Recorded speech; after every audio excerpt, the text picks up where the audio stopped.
Dear students, आज हम twelfth class biology से चैप्टर नंबर 14 इकोसिस्टम का जो सेकंड पार्ट है वो डिस्कस करेंगे। फर्स्ट पार्ट में हमने कुछ स्ट्रक्चरल कंपोनेंट देखे हैं, बायोटिक और एबायोटिक कंपोनेंट इकोसिस्टम के, और साथ में कुछ फंक्शनल कंपोनेंट भी डिस्कस किए हैं, जैसे कि प्रोडक्टिविटी एंड डिकम्पोजिशन। उसके बाद वाले जो फंक्शनल कंपोनेंट हैं, जैसे एनर्जी फ्लो है, ट्रॉपिक लेवल हैं, एनर्जी पिरामिड हैं, और फूड चेन वगैरह होती हैं जो जिसमें ट्रॉपिक लेवल पाए जाते हैं अलग अलग। तो वो मेन हम जो अलग अलग टॉपिक हैं वो इस सेकंड पार्ट में डिस्कस करेंगे। तो स्टार्ट करते हैं सबसे पहले एनर्जी फ्लो से। तो sun is only source of energy for all ecosystem on the earth except for deep sea hydrothermal ecosystem. जो सूरज है वो सारे प्रकार की जितनी भी एनर्जी हम यूज करते हैं, जितने भी इकोसिस्टम उनके अंदर, उसका एकमात्र स्रोत है ऑन द अर्थ, धरती के ऊपर। हो सकता है जो सी हाइड्रोथर्मल इकोसिस्टम होते हैं जो बिल्कुल गहराई में होते हैं समुद्र के, जो इकोसिस्टम, वहाँ पे जो सनलाइट है वो नहीं पहुंच पाती है। तो वो एनर्जी कहाँ से लेते हैं? वो अलग अलग जो हाइड्रोथर्मल वेंट्स वगैरह, ज्वालामुखी वगैरह फटते हैं तो वहाँ से जो हीट एनर्जी होती है उससे एनर्जी वो लेते हैं। तो कई बार पूछ लिया जाता है कि ultimate source of energy on earth क्या है? वो है सन। सारी फूड चेन का जो सन ही है अल्टीमेट सोर्स ऑफ एनर्जी।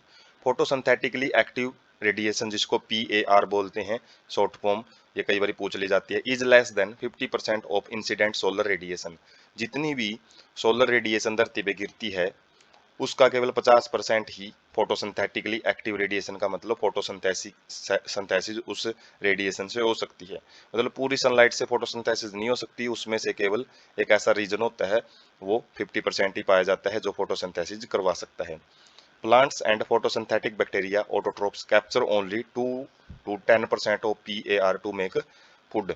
और इस 50% PAR का भी 2 से 10% ही जो प्लांट्स होते हैं और जो फोटोसिंथेटिक बैक्टीरिया होते हैं जो ऑटोट्रोप्स का काम करते हैं, वो उसके फोटोसिंथेसिस में यूज करते हैं। All organisms are dependent for their food on producer either directly और इनडायरेक्टली। तो जितने भी ऑर्गेनिजम्स हैं वो प्रोड्यूसर्स के ऊपर ही अपने खाने के लिए निर्भर होते हैं। कुछ डायरेक्टली होते हैं, जैसे हर्बीवोर्स हैं, वो डायरेक्ट प्लांट से ही अपना खाना लेते हैं। जबकि जो कार्निवोर्स हैं वो हर्बीवोर्स को खाना बनाएंगे, और हर्बीवोर्स किससे खाना लेते हैं? प्लांट से। तो जो कार्निवोर्स हैं वो भी इनडायरेक्टली प्लांट्स के ऊपर ही डिपेंडेंट है अपने खाने के लिए। Unidirectional flow of energy from sun to the producer and then to the consumer. तो एक यूनिडायरेक्शनल फ्लो होता है एनर्जी का, जो हमने फर्स्ट पार्ट में भी डिस्कस किया था, जिसके अंदर जो एनर्जी है वो सन से निकलती है, उसके बाद प्रोड्यूसर के पास आएगी, और प्रोड्यूसर से कंज्यूमर, और कंज्यूमर से और प्रोड्यूसर से वो डिकम्पोजर्स के पास चली जाती है। Amount of energy decreases at successive trophic level. एक 10% ला है जो क्या कहता है कि जैसे ही एक ट्रॉपिक लेवल, जैसे प्रोड्यूसर से कंज्यूमर के पास जो एनर्जी गई है, तो प्रोड्यूसर ज्यादातर एनर्जी का तो यूज कर लेता है, 90% एनर्जी तो खुद यूज कर लेगा ये।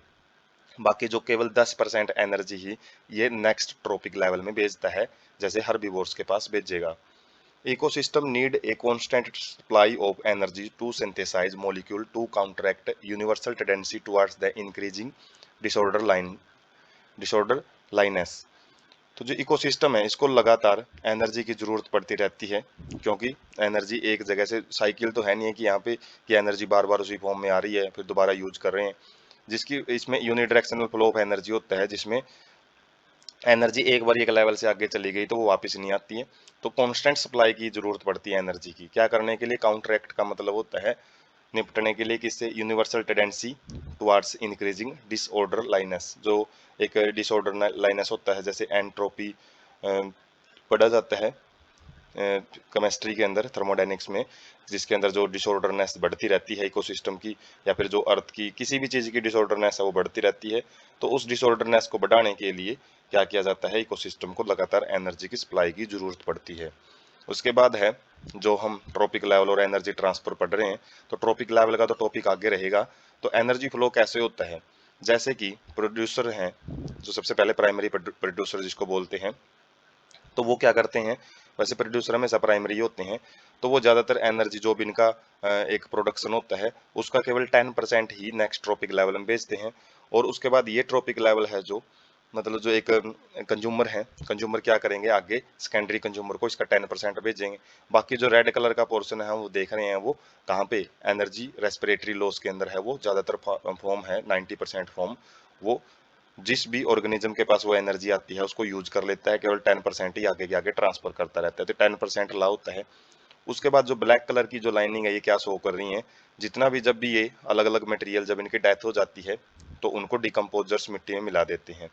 तो जो एनर्जी है वो डिकम्पोजर्स के पास अल्टीमेटली आके मिल जाती है, और कुछ एनर्जी है वो हीट लॉस के फॉर्म में एनवायरनमेंट में छोड़ दी जाती है। उसके बाद है ग्रेजिंग फूड चेन। तो फूड चेन क्या होता है वो देखेंगे, जिसके अंदर अलग अलग जो ट्रॉपिक लेवल है इंटरकनेक्टेड होते हैं, एक जीव दूसरे जीव को खाता है तो उससे एक जो श्रृंखला बनती है उसको खाद्य श्रृंखला बोलते हैं, फूड चेन बोलते हैं। तो ग्रेजिंग फूड चेन क्या होता है वो देखते हैं, जीएफसी। तो producer herbivores and woody plants in terrestrial ecosystem and phytoplanktons algae and higher plants in an aquatic ecosystem. तो जैसे टेरेस्ट्रियल इकोसिस्टम के अंदर तो हर्बेसियस का मतलब है जो पेड़ वगैरह हो गए, घास फूस वगैरह हो गए, जितने भी हरे पौधे होते हैं, खासकर जो मोनोकोटिलेडन होते हैं। और वुडी प्लांट्स में जो लकड़ी वाले जो मजबूत प्लांट होते हैं, बड़े बड़े पेड़ आ जाते हैं, तो वो तो जो टेरेस्ट्रियल इकोसिस्टम में प्रोड्यूसर का काम करते हैं। जबकि पानी के अंदर जो एक्वेटिक इकोसिस्टम है उसमें जो फाइटोप्लैंक्टन है, जो कि पानी के ऊपर तैरने वाले छोटे छोटे प्लांट होते हैं, और एल्गी हैं और हायर प्लांट भी आ जाते हैं कुछ एक्वेटिक सिस्टम में, वो प्रोड्यूसर का काम करते हैं, मतलब जो भी खाना वगैरह है वो यही तैयार करते हैं। उसके बाद कंज्यूमर आ जाते हैं। कंज्यूमर में को हेटरोट्रोप्स विसम्पोसी बोलते हैं, जो अपना खाना किससे लेते हैं, प्लांट से लेते हैं, डायरेक्टली हो चाहे इनडायरेक्टली हो, अपने फूड नीड्स के लिए वो प्लांट से भी डिपेंडेंट होते हैं। इसमें पहले प्राइमरी कंज्यूमर आ जाते हैं जो हर्बीवोर्स होते हैं, जो घास फूस खाते हैं, जैसे कि प्रोड्यूसर को खाते हैं प्लांट्स को, जैसे इंसेक्ट कीड़े आ जाते हैं इसमें, बर्ड्स पक्षी, मोलस्क, और ये एक फाइलम होता है जिसके ऊपर हार्ड कैल्शियम सेल पाया जाता है, जैसे स्नेल वगैरह के टाइप के जीव। मैमल्स, जो काफ़ी सारे मैमल, डियर वगैरह हो गया, तो जो केवल शाकाहारी होते हैं, तो वो आ जाते हैं प्राइमरी कंज्यूमर में। उसके बाद सेकेंडरी कंज्यूमर में primary carnivores animals eat other animals. तो इसमें प्राइमरी कार्निवोर्स पहले नंबर के कार्निवोर आ जाते हैं, तो ये क्या करते हैं, हार्बीवोर्स को खाते हैं। टर्सरी कंज्यूमर क्या करते हैं, ये प्राइमरी कार्निवोर को खाते हैं, या इनको सेकेंडरी कार्निवोर भी बोला जाता है, तो ये प्राइमरी कार्निवोर को खाते हैं। तो मांसाहारी जीव होते हैं ये भी, जो आगे आगे एक जीव दूसरे जीव को खाता रहता है। तो इससे जो एक एक लाइन सी बनती है, एक चेन सी बनती है अलग अलग जीवों की जो एक दूसरे को खा रहे हैं, तो उसी को हम फूड चेन बोलते हैं। और ग्रेजिंग फूड चेन का मतलब क्या है, जो हम हायर ऑर्गेनिजम्स को देखते हैं वो सारे ग्रेजिंग फूड चेन में आ जाते हैं, जिसमें कंज्यूमर अलग अलग प्राइमरी सेकेंडरी टर्सरी, तो ये आ जाते हैं। और डेट्रिटस फूड चेन क्या है, इसके अंदर जो ये फूड चेन है ये डेड मैटर से शुरू हो जाती है। जब ये कोई भी, जब हमने ग्रेजिंग फूड चेन में कोई भी मटेरियल है, कोई भी ऑर्गेनिज्म है वो डेड होता है, तो उसको फिर डिकम्पोज किया जाता है फंजाई के द्वारा, बैक्टीरिया के द्वारा, मेड अप ऑफ डिकम्पोजर। तो ये फूड चेन है, इसके अंदर केवल डिकम्पोजर ही पाए जाते हैं, और इसमें कोई ऐसा लेवल नहीं पाया जाता एक के बाद एक। तो इसमें ज़्यादातर कुछ ही एक दो लेवल ही पाए जाते हैं, तो इनको सैप्रोट्रोप्स भी बोलते हैं। सैप्रो का मतलब डिकम्पोज, तोड़ना, तो डिकम्पोजर आ जाते हैं इसमें। They meet their energy and nutrient requirement by degrading dead organic matter और डेट्रिटस। तो ये अपने जो खाने की आपूर्ति है, जो भी पोषक तत्व हैं, ये कहाँ से प्राप्त करते हैं, जब ये डेड ऑर्गेनिक मैटर को तोड़ते हैं, तोड़ने से कुछ एनर्जी निकलती है, जैसे डिकम्पोजिशन रिएक्शन में जो एनर्जी है वो जैसे यूज भी की जाती है वैसे होती, तो वो कौन सी प्रोसेस है, एंडोथर्मिक प्रोसेस। लेकिन यहाँ पे डिग्रेडिंग से काफ़ी सारी जो हीट वगैरह है वो भी बाहर निकल सकती है, और जिससे कि जो डेट्रिटस मटेरियल है वो अपना खाना तैयार करते हैं। उसके बाद है secrete digestive enzymes that break down dead and waste material into simple and absorb them. तो साथ में ही कुछ डाइजेस्टिव एंजाइम भी रिलीज करते हैं जो डाइजेशन में, डिकम्पोजिशन में मदद करते हैं, जिससे कि जो डेड और वेस्ट मटेरियल है उसको छोटे टुकड़ों में, सिंपलर सब्सटेंस में तोड़ लिया जाता है, ताकि वो उसको एब्जॉर्ब कर सकें, अवशोषित कर सकें। Energy flow is much larger in DFC than in GFC in an terrestrial ecosystem. ये क्वेश्चन पूछ लिया जा सकता है 1 मार्क में, कि जो एनर्जी फ्लो होता है वो ज़्यादा देखने को मिलता है DFC में, क्योंकि यहाँ पर एनर्जी सबके अंदर, जो जितनी भी एनर्जी होती है अलग अलग ऑर्गेनिज्म की, सारी एनर्जी इन्हीं के पास आती है घूम फिर के। लेकिन GFC में क्या है, एनर्जी फ्लो बहुत कम होता है, 10% एनर्जी ही आगे के आगे ट्रांसफर होती रहती है। While GFC is major condition of energy flow in aquatic ecosystem. जबकि जो ग्रेजिंग फूड चेन है वो सबसे ज़्यादा जो एनर्जी एक फ्लो का काम करता है किसमें, एक्वेटिक इकोसिस्टम में। तो टेरेस्ट्रियल में DFC के पास ज़्यादा एनर्जी फ्लो होता है, और एक्वेटिक में GFC ज़्यादा एनर्जी फ्लो का काम करता है। DFC डेट्रिटस फूड चेन में be connected with grazing food chain at some level. कुछ लेवल पे ये दोनों चेन है वो आपस में मिलती भी हो सकती हैं। उसके बाद some of the organism of DFC are prey to GFC animals, और कई बार जो ग्रेजिंग फूड चेन के कुछ एनिमल होते हैं जो कि डीएफसी वालों को खाते हैं, मतलब डेट्रिटस फूड चेन के जो बैक्टीरिया वगैरह है, फंजाई वगैरह है, उनको ग्रेजिंग फूड चेन वाले मेंबर्स खाते भी हो सकते हैं, इसलिए कुछ जगह पे कनेक्टेड होती हैं। उसके बाद हम देख सकते हैं सोइल के अंदर जो फूड वेब या फूड चेन अलग अलग फूड चेन से मिलकर ही फूड वेब बनता है। तो मिट्टी के अंदर जो डेट्रिटस फूड चेन है वो कैसे बनी होती है। जैसे ये पेड़ हम देख रहे हैं, इसकी जड़ें हैं और अंदर अलग अलग जो फंगल हाइफी का मतलब फंगस यहाँ पे ग्रो किए हुए हैं। जैसे यहाँ पे मशरूम वगैरह ग्रो की हैं, बहुत सारे कीड़े वगैरह होते हैं, जैसे मिलीपैड वगैरह होते हैं, स्पाइडर होते हैं, जो मकड़ी, और उसके बाद प्रोटोजोआ, नीमेटोड्स, माइट्स, ये मिट्टी के अंदर पाए जाते हैं, जो कि जो भी जितना भी डेड ऑर्गेनिक मटेरियल होता है उसको ये मिट्टी में मिलाने का काम करते हैं। जैसे अलग अलग माइक्रो फंजाई इन सोइल मिट्टी के अंदर और फंगस होती हैं, फंगस फीडिंग ऑन नीमेटोड, तो ये एक दूसरे को खाते रहते हैं। जैसे अर्थवॉर्म है, अर्थवॉर्म वैसे तो डेट्रिटस फूड चेन में आता है, लेकिन जब ये मरता है तो इसको भी दूसरे और डिकम्पोजर उसको डिकम्पोज कर देते हैं। तो ये ऑर्गेनिज्म दूसरों को तो डिकम्पोज करते ही हैं, साथ में जब इनकी डेथ हो जाती है तो इनको कोई और डिकम्पोज कर लेता है। तो इस तरीके से डेट्रिटस फूड चेन काफी कॉम्प्लेक्स होती है, इसमें कोई भी जीव किसी भी जीव को मतलब जो एनर्जी के रूप में यूज करता रहता है। इतनी सिंपल नहीं होती जो जीएफसी होती है, जीएफसी ज्यादा सिंपलर होती है, डेट्रिटस फूड चेन थोड़ी सी कॉम्प्लेक्स होती है जो मिट्टी में पाई जाती है। उसके बाद दोनों के बीच में हम थोड़ा सा कंपैरिजन देखते हैं। जैसे डेट्रिटस फूड चेन में हमने क्या देखा है, एक डेट्रिटस होता है जो भी डेड ऑर्गेनिक मैटर वो किसके द्वारा, प्राइमरी डेट्रिटस फीडर के द्वारा यूज कर लिया जाता है। उसके बाद सेकेंडरी डेट्रिटस फीडर, ये हम देख सकते हैं एक नॉर्मल सा जीव है जो कि इस फूड चेन का है, जीएफसी का है ये वैसे, ठीक है, जो ये केंचुए वगैरह खा लेता है। बाकी जो केंचुए वगैरह होते हैं, जो भी निमेटोड एस्क्यू एलिमेंथिस वगैरह राउंड वॉर्म होते हैं, जो वो बैक्टीरिया या फंजाई के द्वारा भी डेड किए जा सकते हैं। तो एक फूड चेन का एक जर्नल एग्जांपल दे रखा है। जबकि जो ग्रेजिंग फूड चेन में हम देखते हैं, जैसे जो भी ग्रीन प्लांट्स होते हैं, जैसे लीफी कैबेज है, गोभी है, तो उसको जो लार्वा है वो खा लेता है, लार्वा को जो बर्ड्स हैं वो खा लेती हैं, और बर्ड्स को जो बड़े बर्ड्स हैं जैसे ईगल वगैरह है वो भी खा सकती हैं। तो ये एक फूड चेन को बनाता है, ग्रेजिंग फूड चेन कहते हैं इसको, उसको डेट्रिटस फूड चेन कहते हैं। उसके बाद है ट्रॉपिक लेवल। तो ट्रॉपिक लेवल क्या होते हैं, specific place occupied organism in food chain based on source of their nutrition और फूड। तो जो भी हमने जैसे प्रोड्यूसर हैं, कंज्यूमर हैं, सेकेंडरी कंज्यूमर है, टर्सरी कंज्यूमर हैं, तो जितने भी ये अलग अलग ऑर्गेनिज्म पड़े हैं, ये फूड चेन में कहीं ना कहीं एक स्पेशल जगह अपनी रखे हुए हैं। और किस बेस पे रखे हुए हैं, इनके न्यूट्रिशन सोर्स के बेस पे, कि ये जो अपना खाना है वो किस जगह से लेते हैं, तो उसी को हम ट्रॉपिक लेवल बोलते हैं। Organism at each trophic level depend on lower trophic level for their energy demand. तो अपनी एनर्जी डिमांड के लिए, अपनी ऊर्जा की पूर्ति के लिए जो ट्रॉपिक लेवल होते हैं, ऊपर वाला ट्रॉपिक लेवल अपने नीचे वाले ट्रॉपिक लेवल पे डिपेंडेंट होता है। A given species may occupy more than one trophic level at same time. एक ही समय पे, जैसे फूड वेब हम देखते हैं, तो एक ही समय पे जो एक ही ऑर्गेनिज्म होता है वो अलग अलग लेवल, अलग अलग फूड चेन में वो लिए हो सकता है।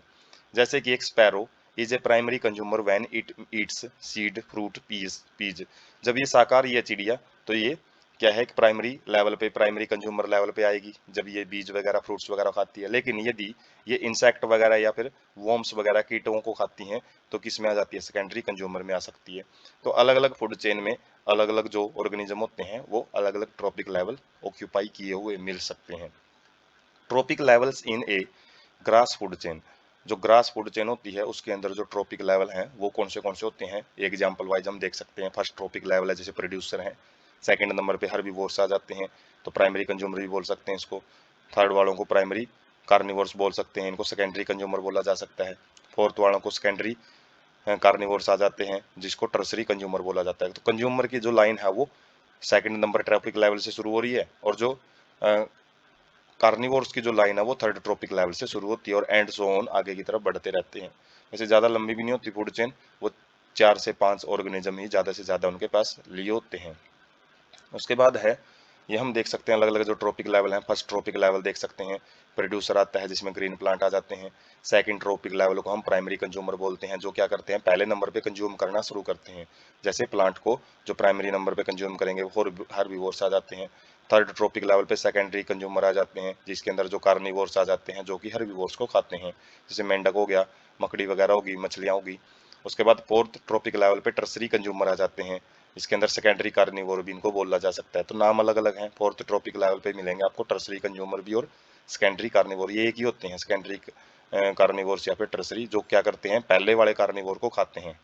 तो जैसे स्नेक है, मेंढक को खाता है, जो ये जो वाइल्ड डॉग होते हैं, तो ये दूसरे जीवों को खा लेते हैं। उसके बाद है एपेक्स प्रीडिएटर, जो टॉप पे आते हैं। तो शिकारी पक्षी होते हैं इसमें, जैसे वल्चर गिद्ध हो गया, ईगल्स बाज होगी, लायन और टाइगर्स, ये बिल्कुल टॉप पे आते हैं। तो हम देख सकते हैं ज़्यादा से ज़्यादा जो 5 लेवल हैं वो मिलते हैं। क्यों? क्योंकि एनर्जी फ्लो जब हमने देखा था, वो हर लेवल पे जो एनर्जी है, कई बार क्वेश्चन पूछ लिया जाता है भाई 4 से 5 ही क्यों होते हैं, हालांकि इसको आगे भी देखेंगे, क्योंकि जो एनर्जी फ्लो होता है वो हर लेवल पे घटता रहता है। तो लास्ट वालों के पास एनर्जी बहुत कम पहुंचती है, और उससे भी यदि और ज़्यादा ट्रॉपिक लेवल बढ़ा दिए जाए तो उनके पास तो एनर्जी बिल्कुल पहुंचेगी नहीं।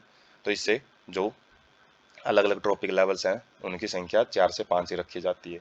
और जब ये सारे के सारे ट्रॉपिक लेवल, जब इनके ऑर्गेनिज्म की डेथ होती है, तो डिकम्पोजर क्या करते हैं, जितनी भी एनर्जी है उसको मिट्टी में मिलाने का काम करते हैं। तो यहाँ पे अलग अलग ट्रॉपिक लेवल हम देख सकते हैं। उसके बाद है स्टैंडिंग क्रॉप, तो ये नेक्स्ट टॉपिक रहेगा। स्टैंडिंग क्रॉप क्या होता है?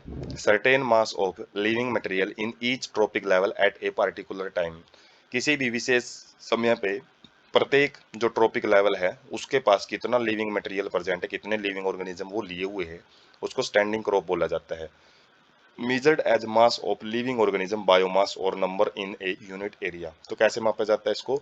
लिविंग ऑर्गेनिज्म का मास कितना है, या फिर बायोमास का मतलब उसके अंदर कितना ऑर्गेनिक मटेरियल प्रेजेंट है, या फिर उन नंबर में मापा जा सकता है किसी भी पर्टिकुलर एरिया के अंदर। तो मापने के अलग अलग तरीके हैं।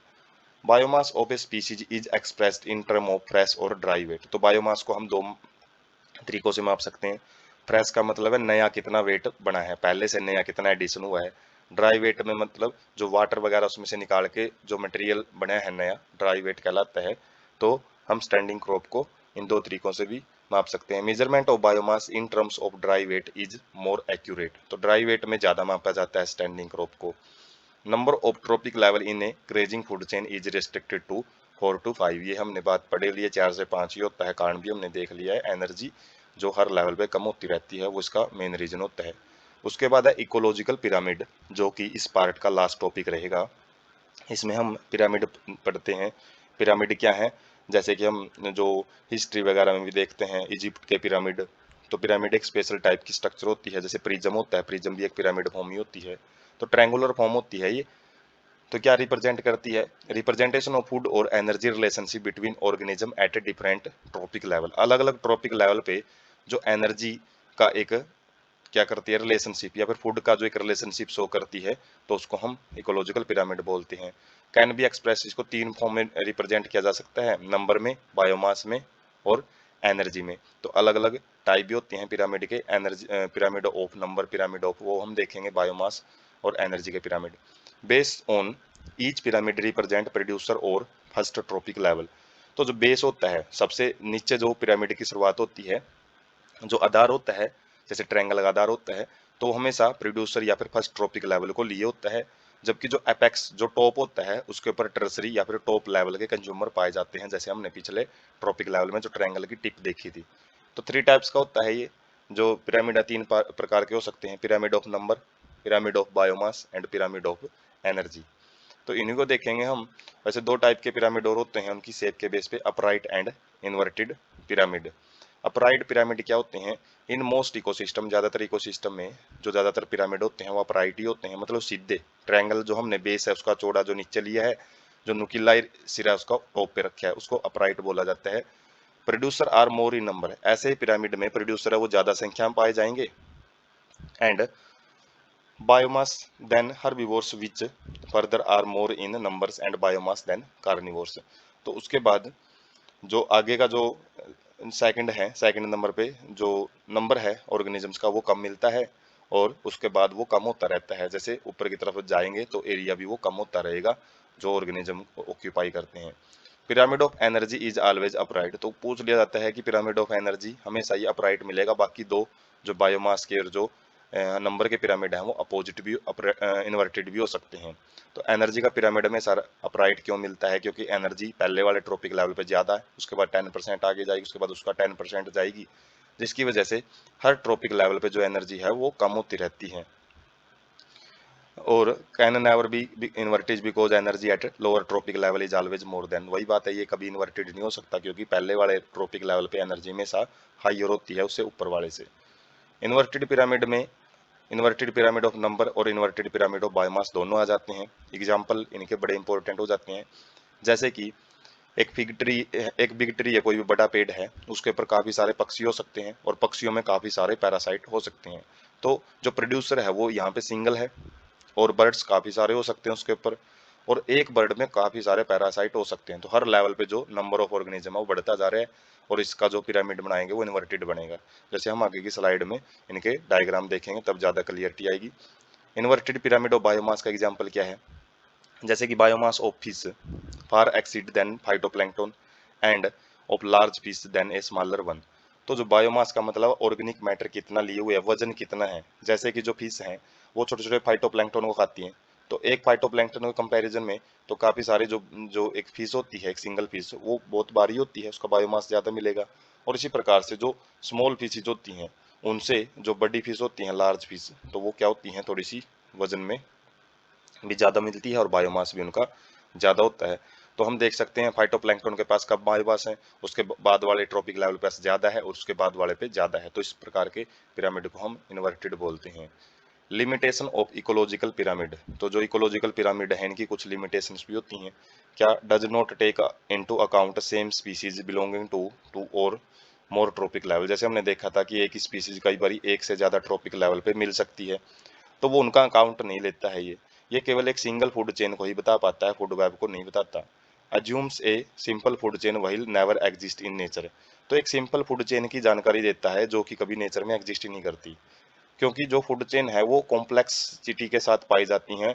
एक ऑर्गेनिज्म जरूरी नहीं है, जैसे स्नेक है कि वो मेंढक को ही खाएगा, वो किसी और कीट को भी खा सकता है और जीव चीजों को भी खा सकता है। तो जो सिंपल फूड चेन है वो समझने के लिए तो ठीक है, हम समझने के लिए उसको सिंपलीफाई किया गया है, लेकिन वो रहती नहीं है, वो नेचर में हमेशा फूड वेब की फॉर्म में पाई जाती है।